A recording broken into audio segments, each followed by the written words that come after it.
The GEEK Files. No, the 2025 December 10th.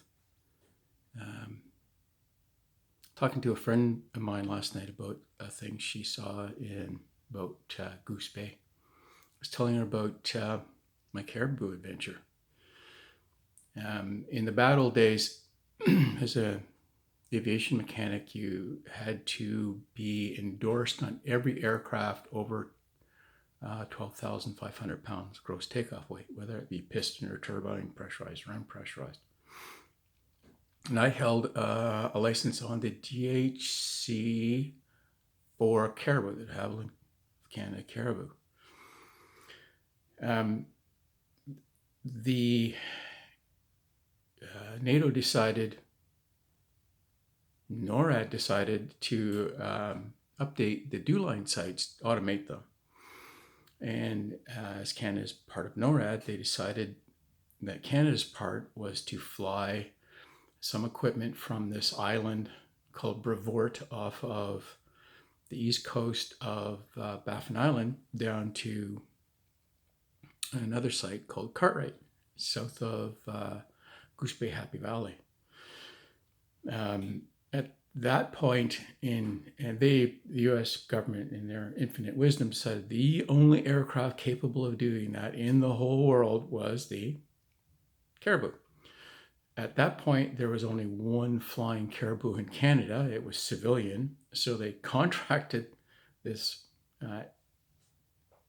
aircraft to do this. I can't remember, at some point, I remember who was, what company this was. I was living in Whitehorse. The caribou was stationed in Whitehorse because it had an 8x8 by 30 foot hole in it that would pack anything. It was an amazing aircraft. And their mechanic couldn't make it. So I got the contract. It was only supposed to be a couple of days. Aviation, time to spare, go by air. So off I go. I drive. It had broken down. This is typical of the caribou. We carried 8,000 pounds of spares on board. We'd fly to a place, dump the spares off, fly the contract, load the spares up, fly to the next contract. So I drove from Whitehorse to Watson Lake with spark plugs for the new engine. Our spares included a spare engine.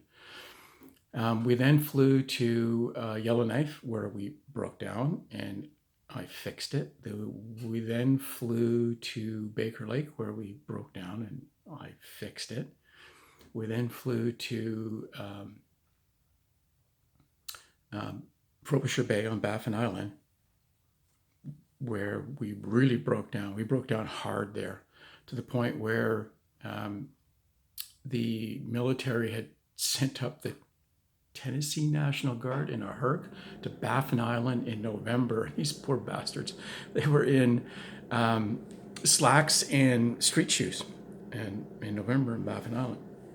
They were cold. So they gathered up. We had missed one load. So they gathered everything up and they took off. We got the aircraft repaired, flew over to Brevoort Island, grabbed the last load, took off, landed in Fort Chimo, where through language miscommunication, the fuel guy thought we wanted 100 liters of jet, not fill us up with 100 low lead. And as I'm walking around the aircraft, I'm watching him pump in jet fuel into our aircraft, so we had to drain all the fuel out of the fuel tank, reload with jet, or with avgas. We then flew to Goose Bay, and with this last load, we had one load to do. Took off out of the military side. That was really cool. We'll talk about that much later. And I'm on board because I usually flew the first load in and the last load in on a day just to see how the aircraft's going. And I'm watching the oil temperature rise and the oil pressure drop on the right engine. I didn't have a headset. Donnie, the captain, pointed to it, and I just shrugged, and he said, should we cut it off? And I'm going like, dead's dead, just like firewall the thing. We get back to Goose, and the fuel tank is up in the main wheel, or the oil tank is up in the main gear wheel well. So I'm out walking, looking at the engine. I hear this thing that sounds like boiling water, and I step up on the main gear to get up into the where the oil tank is. It sounds like it's coming from there. Touch the oil tank, and the oil is so hot, it's on a rolling boil. This is 80 weight mineral oil. It's like molasses, and it's on a rolling boil. So we just cooked the engine. So Donnie, as a good captain should, broke out the emergency bottle of scotch, and Blaine, Donnie, and I just killed the thing. The next day, we had to fly home back up to Whitehorse, so we flew Goose to St. John's. Donnie was talking on the telephones, and we went up, and just as Blaine and I get up to the cabin door, they're closing it. So we get on, but Donnie doesn't. And then we fly to Montreal, where Blaine on the way decides that, well, I can't fly anything. I'm a caribou pilot. So like, I might as well go home to Montreal. So he changes planes and flies to Montreal, and I fly Montreal, Vancouver. Except now, Donnie, all his gear is on the airplane, all Blaine's gear is on the airplane, and all my gear is on. So we've got all our Arctic gear, all our street gear, and all of my tools. I have 250 pounds of baggage. So off to the hotel I go, and then the next morning I walk up and say to, I guess it was Canadian Airlines at the time. No, Pacific Western? I can't remember who it was. I look at them and say, okay, here's the deal. I'm part of the Caribou crew. We did this. Oh, yes.